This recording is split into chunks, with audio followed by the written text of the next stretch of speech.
Hello, good morning, good afternoon, good evening, whenever you're watching this. But we are live on Twitch for recording, and my name is Amanda with Blue Highway Games, and we are in the month of April, and we're in our last few weeks of doing these Friday features. So hopefully, as people get vaccinated, they'll be able to spend a little more time out and about and in the shop, and we can give recommendations, as we in the shop will all be vaccinated soon, so it's going to be great. But until then, we still have some of this virtual presentation to bring you some games that you might not have heard about and tell you a little bit more about them. And as always, we pick a theme each week, and this week we have chosen dice games. Now, there are many dice games, and you could say any game that uses roll and write, which are the classics that you probably grew up on, like Monopoly and Clue. You use dice and you move. It's a dice game. And some of these don't have much more going on with the dice in the games than little mechanics. Some are more highly involved. And but what I did notice after I created this compilation, that a lot of them are actually dice drafting. In fact, if I had changed one of my picks, we could have called this not just dice games, but dice drafting games, and gotten away with being very specific in how these are all used. So this is just a tiny little window into how dice can be used in games, and I'm sure you are not unfamiliar with them, as it's a very ancient mechanic. And so let's get started. I'll try to keep an eye on the chat for any live viewers we might have to answer any of the questions as we go along. But the first game I have is sort of the lighter party, more classic, just dice game. The dice are going to go on your board. Everything's going to be very directly connected to the dice, and it is called Dizzle. And this is a roll and write, which if you've watched any of these, you know that is one of my favorite mechanics, and it is no exception here. It comes with a little giant pad of pieces of paper that you're going to have for your games, and it actually has 4 different levels. So you can start with level 1, work your way on up, or just play. They're not meant to be played in any order. They're just more complex or different than each other, so different little games. Everybody will take the same one for each round, though. And then there's going to be a certain number of die if you are playing with 1 to 5 players, so you can even do this solo. And you take all the die that you need for that number of players, and you roll them out onto the table. And then it's going to be sort of a selection draft. So I mentioned drafting earlier, which is normally things like Magic or Dominion, where you take a card, keep it, pass it on to the next player, or like Sushi Go. But with dice drafting, there is one game that does that exactly, but since dice are a little bit harder to hold than cards, these are just going to stay out into the center, and you're going to pick from that general pool, but in turn order, going around and around the table, taking one, and then hopefully another, and another, and another each round until you kind of get stuck. So when you first roll, you're going to have a pick of all the dice. You're going to choose one of the numbers that has been rolled, and you're not going to adjust that number, and you're going to add it to your piece of paper. You're literally going to set it on top of it in front of you, and you have to follow some specific rules. At the start of the game, there's 2 X's, and you are allowed to place that number orthogonally. If you recall, that is the opposite of diagonal, so directly adjacent, top, sides, or bottom, to an X. So if I had this 4, I could place it at the top of that X there, or I could place it... Nope, that's the only place I could put it. So if it was a 2, I'd have some options there, if you can see that. But the 4 would have to go on the top. So I would select that and place it. And then it goes on to the next person. They see the same pool of die. They don't change them. And they select one of the numbers they want to add to their board, their own player board. So they do the same. If it comes back to me, there'll still be more dice out there, but less than there were before. And I am then allowed to place next to the die I have already previously placed. So if I placed it up here, I would be allowed to play a 3, a 6, or a 5. So if it comes to me and there's no 3, 6, and 5, I have a choice to drop out, to pass, and then I'm out completely. Or I can say, let's re-roll and risk it. So I take everything that's left in the center and I would choose to re-roll them. However, if I do not roll a 3, a 6, or a 5, which, I mean, the odds there are fairly high, but it's still completely possible you won't. If you do, you take that and you add it and you're happy and you keep to be in the round and it goes on to the next person. However, if you re-roll, there's nothing there, you choose one of the die you've previously placed, you remove it, and you add it back into the center at that same number. You're still in the round, but you are now behind from everybody else. But it adds another die back into the pool. So Joe over here thought he wasn't going to get another die because people would select them all before it got back to him, but now there's more available, so he may even get more to add this round. Once all the die in the center are gone, or everybody has to drop out because they can't or choose not to re-roll, you then remove the die from where they are on your board one at a time, marking with a pen an X on that same spot. For the next round, a new player is going to be the first person to roll all those same large number of die and select first, and you'll go last in that round in the turn order. But you can start building out from one of the other X's that you place. So you're trying to work your way to different quadrants of the board to try to reach some of these different scoring goals. You can notice there's some numbers at the bottom. That means if you fill up that column with X's by the end of the game, you'll get that number of points. Or in the horizontal, if you fill in those complete rows, you'll get those points. In this easier one, if you reach any of the gems, they're all going to be worth the same amount because they're the same type of gem. And then bombs, if you reach a bomb, the round that you reach it, you tell everybody upper right hand corner, I exploded the bomb. They all have to scribble it out because the bomb exploded in their face, and they're going to get -2 points at the end of the game, whereas you just won't get negatives and you're safe from that bomb ever going off again. And then I mentioned that they get a little more complex. So some of the rounds, let's see if I can point it out here. There's a yellow key and a yellow lock. If I first get to the yellow lock and have an X over that, and then in a future turn I work my way down here to this yellow area, I can choose that space and unlock it. It's a 2, so I'd have to have rolled a 2 and also have already reached the key. Then I can go past that spot to get to this green puzzle space, which connects to the other puzzle space at the top here, and if I get both of them, I'm going to get 10 points at the end of the game. So there's they get a little more complex as they go. Some of them are races, like if you're the first person to reach a flag, which is sort of far away from the starting X's, you'll be able to get more points than, say, the second or third or fourth person that goes. And there's also different planets that you can actually reach, because you can't actually get on this fourth one to that center area without first taking a rocket ship.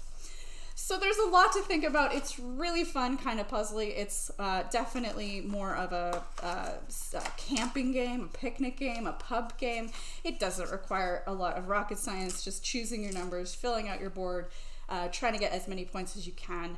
The round ends after a certain number of rolls, depending on the number of players.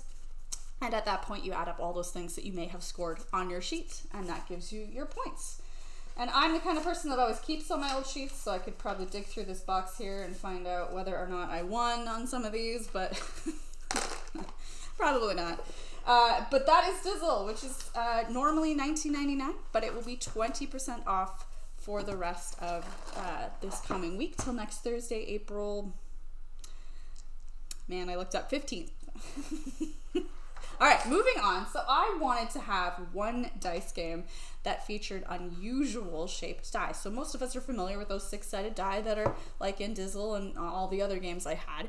But I decided on this week's theme because of a new game called Seven Summits. And the author is Daryl Andrews and Adrian Adamescu.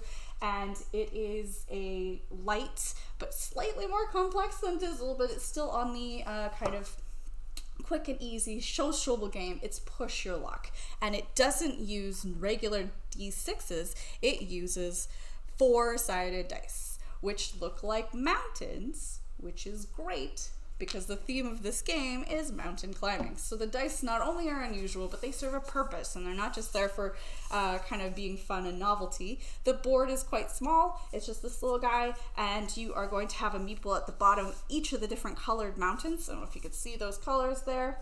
And your goal is to climb the mountains to get points. It's sort of a race. If you can see there, the first person to climb these mountains is going to get more points than the second or third person. And the dice will be at the bottom at the start of each round. They will have been re-rolled by the first player. So they're going to give you numbers such as 1, 3, 4, or 2 spaces. You're going to choose a mountain you want to climb. You take that die and you move the number of spaces that was on the top of that pyramid. So 3. And I would move up, where's the orange one? Over here. I'd move up 3 spaces on the orange one. Now, I can just stop. I might be on a space that gets me a equipment card, which are things that help me later, like harnesses or pickaxes. Or I can push on. And if I choose to do that, it's going to come with a little bit of risk, which is where kind of the fun of this game comes in, is that I would roll the die that I chose previously for that same mountain, again, along with this little risk die. And there are, three sides that allow me to keep going, climbing the mountain. But some of them might be like, oh, you've had a little accident, you move back 2 spaces. That was a big accident. There's a little accident. And then, of course, there is, you fall down the mountain, hopefully not dying. You bounce all the way and hopefully land in a lake or something. But you're all the way back down the mountain, so you have to make that progress up again. Like I mentioned before, if you land on certain spaces, you'll get equipment cards, there's these little carabiners. You flip them over and you see what you get. You might get a whole bunch of things. You also have a personal player board that has skills that will help you be a little bit more permanent, and you're actually going to track those with these little rings in your color. And as you collect skills, you can then have the choice to use them when appropriate during your turn. So it's not overly complicated. You're just trying to climb the mountain. You do start the game with some missions, but they're not the only thing you need to work on. Of course, climbing those mountains will get you points, but you might have a secret one that tells you get 3 extra points for climbing Puncak Jaya over there in, I believe, Indonesia. So, Mountains of the World, it uses 6d4s and 2d6s to play the game with some meeples, just climbing mountains, push your luck, which is a lot of fun. Oh, and we have the dump truck in the background. I don't know if you can hear that, but it might go on for quite some time, so hopefully you can hear me. I'll try speaking up. Oh, that was a preview of the end one. Looking to clear my space here. I have a substitute. So initially I always choose a kids game to go in this, and there are lots of kids games that are good for using dice with children, and they're sometimes fun, chunky dice, and I had this great game all picked out from Haba.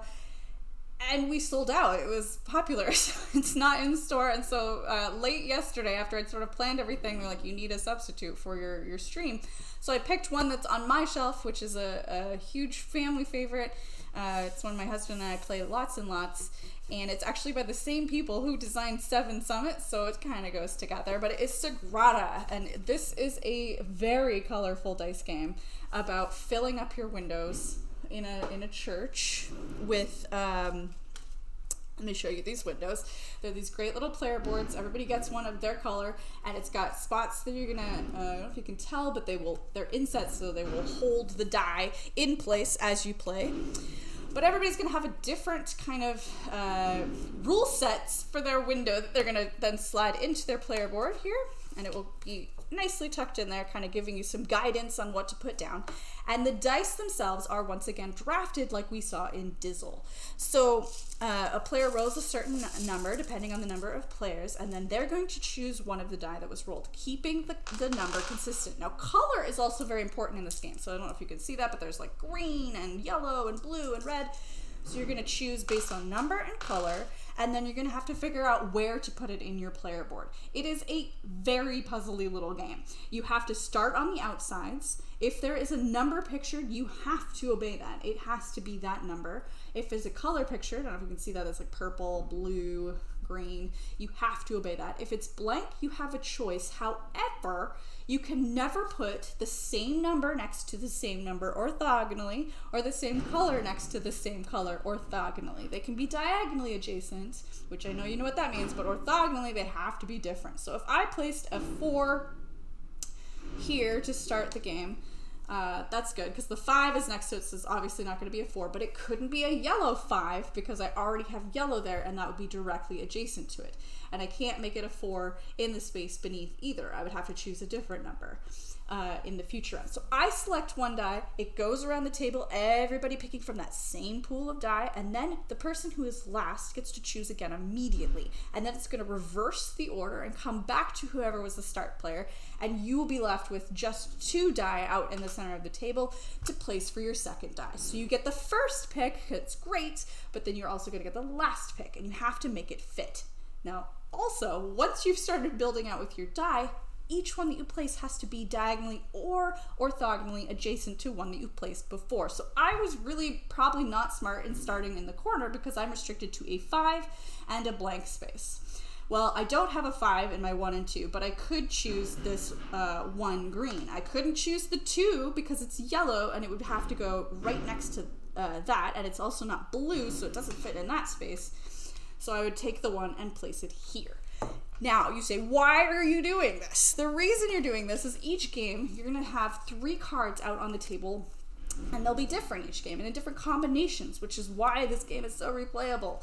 And you're going to choose the color, the cards, or randomly choose them, and then you have to try to score points at the end of the game by achieving certain things in your entire window once it's completely filled, or mostly filled. So this one is saying if I have different colors in a column, they don't have to be green, purple, yellow, blue. They just have to all be different in a column. I will get 5 points for each column that looks like that at the end of the game. Or for every pairs of 3s and 4s I have somewhere out on the board, it doesn't matter if they're connected or adjacent, just I have 1 3 here, 1 4 there, that's 2 points. I have another 3 here and another 4 there, that's another 2 points, and so on. And then also, like this one is color variety, so like column was great to go with this one in conjunction because you want different colors, 1 of each, everywhere on the board out of those 5 colors, and then you will get 4 points for every instance that happens with a different set. So at the end of the game, you're all kind of puzzling through that, and you also have a secret card, which is 1 of the 5 colors, and you will score all of the numbers, the pips on that color that are visible in the end of the game. People might not know what you had to start out, but if you take a lot of purple, they'll be like, well, Amanda's clearly trying to score purple. And if they have a choice in the future between choosing purple or blue, they might choose purple because they know that will keep me from getting the points off of that purple one. So that's a little bit of interaction that can happen there with the selection of the die. There are also 3 kind of help cards that let you twist or break the rules, also randomly dealt out, also in different combinations, which will help more in one game than another, but it might allow you to move a die that you've already placed, or it might allow you to put a color on a space that is a different color, and so on and so forth. So it helps you a little bit to get your die out on the board. Now, like Dizzle, that's playable solo, this is also playable solo, and I have played it a ton solo, and I've never won. I think it's too hard, or I just am not very good. However, it's still fun because half of the fun is just in the puzzle and seeing how high of a score that you can go and get with your little puzzle. And it's just the thinking through, oh, I can't put that there, I have to put it here, oh, I'll take this one. It just sustains itself. It's very replayable. There's like 3 expansions out already. One that goes up to 5 to 6 players, one that adds some different content, actually 2, and then I think there's a 3rd one planned, hopefully, because I always pick them up and play Sagrada. So that one, it takes probably 15-20 minutes once you all know how to play, because you're sort of, I guess I usually play 2 or solo, so maybe with more people it'll take a little longer for the drafting and the puzzling, but it's fairly quick and straightforward, and it's really fun and colorful when you're all done, because you have 5 or 6, depending on the expansion, colored die in your play area. It is normally $39.95, and it will be 20% off until next Thursday, April 15th. All right, I have just a couple more for you. I gave you a little preview earlier of that one, but I'm going to jump over to my camera, which I haven't set up in the last few weeks, but hopefully it kind of got cloudy in the last few minutes. But this is for Taverns of Tiefenfall, which I believe means like deep water tavern. No, not deep water, deep valley. Sad fail. There we go, Taverns of Tiefenfall. I thought you could see it on the other camera, but it's a big box. It's a big box. And the designer is Wolfgang Warsch, and he's very popular as of late for kind of some lighter, easier games like Quacks of Quedlinburg and The Mind, and some other really unique mechanics. Well, he has taken dice drafting, and he has decided that you can, in fact, pass them around like you would with cards. So you don't just roll them in the center and take turns choosing from a common pool. He's actually designed a game about a bar, a tavern, and he has these wonderful little coasters that do hold the dice quite well, and you actually will roll and place them on here, choose one, pass the coaster to the next person, they get to choose from that, and on around the table. And so everybody will be passing and choosing until you all have 4 die that you've chosen in front of you. And then the die themselves will be used with the rest of the game. So the dice in this are fairly, the dice drafting mechanic is nice, and you get the numbers, but the rest of it is a little less heavily impacted by the dice. It is more directly a card game, and you have a deck of cards that you want to grow with a set of cards that you can buy from the market. Again, this isn't like a full setup of the game. I just kind of wanted to show an overview, as the board itself was too hard to hold up because it's very puzzly. So you can see that it's kind of all in pieces, so I couldn't really hold it up for the camera. I wanted it flat. The way the game works is everybody's got this same tableau that belongs to you, and then you have the same starting deck, and you are going to shuffle that and kind of start turning over cards. If you get a customer card, it's going to take up one of your available table seats in your tavern. And you keep turning over cards, and as soon as you've filled up all of these chairs, you are done turning over cards to the round. I clearly didn't shuffle that, because there are other things in here, so let's see. Although at the start of the game, you don't actually have that many. You have mostly people. Good grief. Okay, so here we have a guy delivering some beer. So instead of filling up one of those seats, I would get to add it to my board over here, which is great.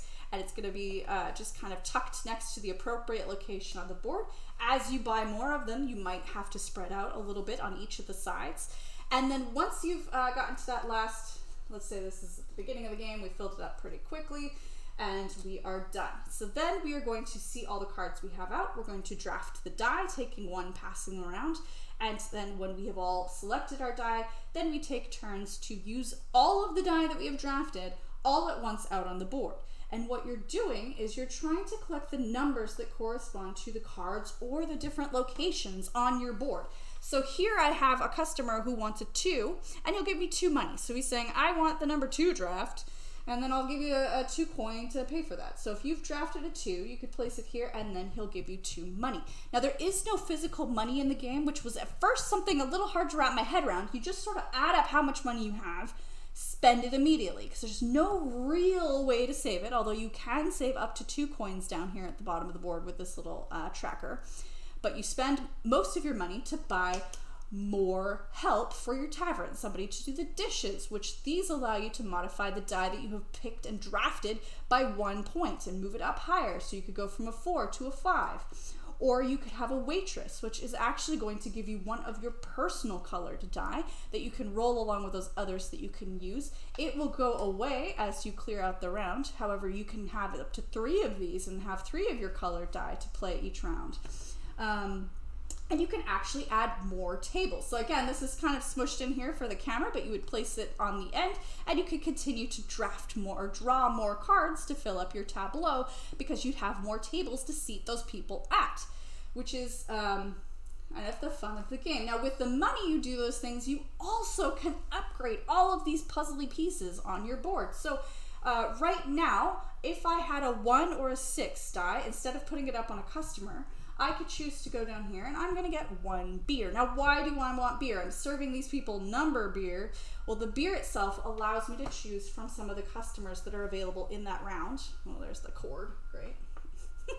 Choose from the customers that are out in kind of a little display, and I would say, okay, I have 5 beers. I can attract this customer to my bar. He says, oh, you serving 3 beers? That's great. I'm going to go join you. It goes to the top of my draw pile, and then at the next round, I will draw out this customer and add him to the pool. He'll be looking for a 3 to give me more money. So the higher number of beers that you can have probably attracts people who are going to spend more money in your bar, which allow you to buy more of the help you need to run it or to upgrade. So I had that 1 that gave me that 1 beer, and maybe I had drawn that card, which would give you that extra beer for that 1 die. You can have as many 1s and 6s on there because of this very hard to see ... thing there. It's not a one-time use.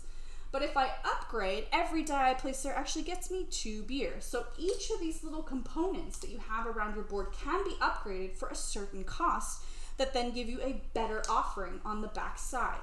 So you're trying to effectively build up your deck and run it so that you can get more and more cards out, so you can get more money, more beer to attract more customers to get these things faster. And whenever you upgrade, you are going to be getting a noble card. You can also exchange beers for noble cards. Noble cards sort of fill up your deck like the victory point cards in Dominion, but they are big victory points. It's 10 points. And when they come out to fill up a table, the nice thing is they like to chat and sit together, so they will only take up one spot for each time you draw a noble in the future rounds. So that is good, but at the end of the game, they're going to be worth 10 points. There's also points for having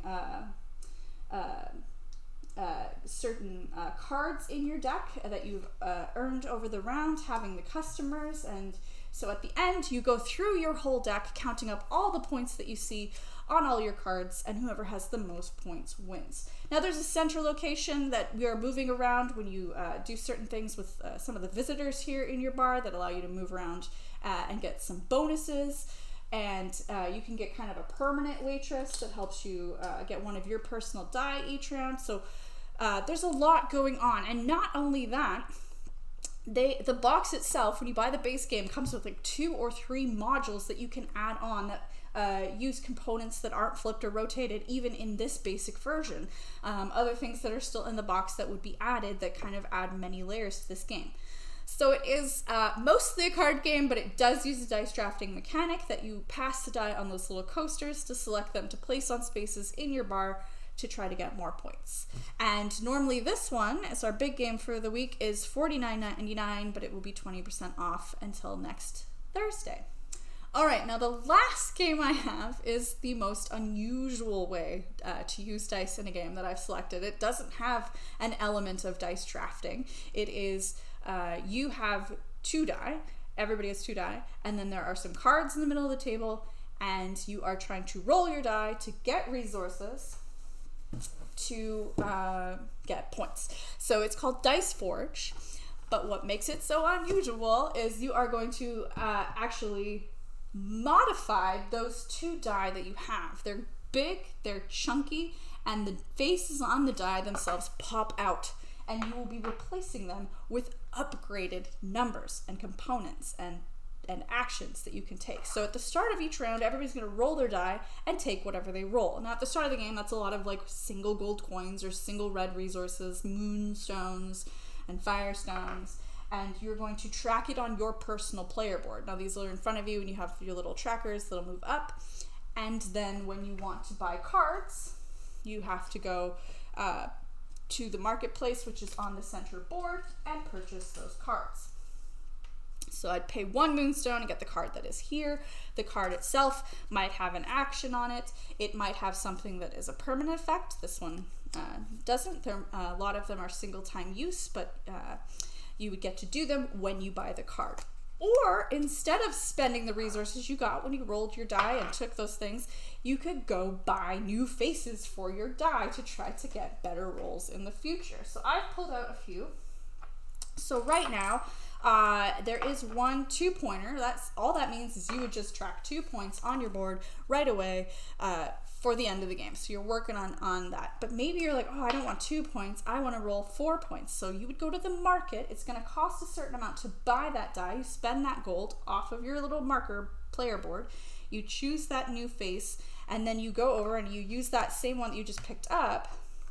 They're really hard plastic, but it just pops out the new one. So then you have this empty space, and you take your new little symbol, and it just snaps in kind of satisfyingly, and now it's gonna stay on there when I roll, and it's balanced, it's flat, it's very flush. You roll, and hopefully you'll roll that more upgraded point value of 4. One of my favorite things you can buy in the market is this little multiplier. It gives you nothing on its own, but you choose somewhere to put it. So I might say, oh, I'm going to put it on this 1 and take that off, and I add it here, and then it's a ×3, and then I roll my die and I get this 1. I would actually get 3 of that one. So it multiplies whatever is on the other die by 3. So if I had managed to line it up right, not put it on the same die as the 4, but I rolled ×3 and I rolled the 4, I'd get 12 points. So that's going to be huge, because a lot of these cards are giving me like 2 points, 8 points, but 10 might be a lot, but you have to get lucky and roll it in that combination. So there's a whole bunch of upgrades you can do to your dice faces to kind of make them more powerful, so that when you roll and you gather your resources, as the game goes on, you get much faster up that track to be able to buy cards even faster. The other nice thing is you're not really ever fully waiting for your turn, because when I roll, other players also roll. They're just taking resources on their passive turns. It's just on my turn, after the roll, I get to do stuff, either buy that card or buy a new die face for my dice, and make some decisions. Some of my cards that have ongoing effects would come into play. It is not hard to explain. It's fairly straightforward and simple, yet it has quite a lot of moving bits and components, and you can have different cards available in the markets on different games. You don't have to play with the same sets. And you buy different combinations to fill up your 2 plastic die here, and you have kind of a very different experience if you're trying just to roll a bunch of points, or maybe you're trying to get an engine going with the moonstones. There's also some ways that you can turn gold into points, so maybe you just have a lot of money but you are not buying stuff, you're instead turning those into victory points. So that is Dice Forge. It is $39.99. There's also an expansion out for it, and the base game will be 20% off through this coming Thursday, April 15th. Well, those are just a very small window into the world of dice. Almost most games out there use dice in one form or the other, but I found that these ones kind of use them in unique ways. I just didn't quite realize most of them were drafting, but what you do after you draft them is very different. So thank you for joining me. I don't think we had any questions in the chat. I'll pause for just a minute on the end screen. Feel free to ask any questions, and thanks so much for joining us, and have a wonderful weekend.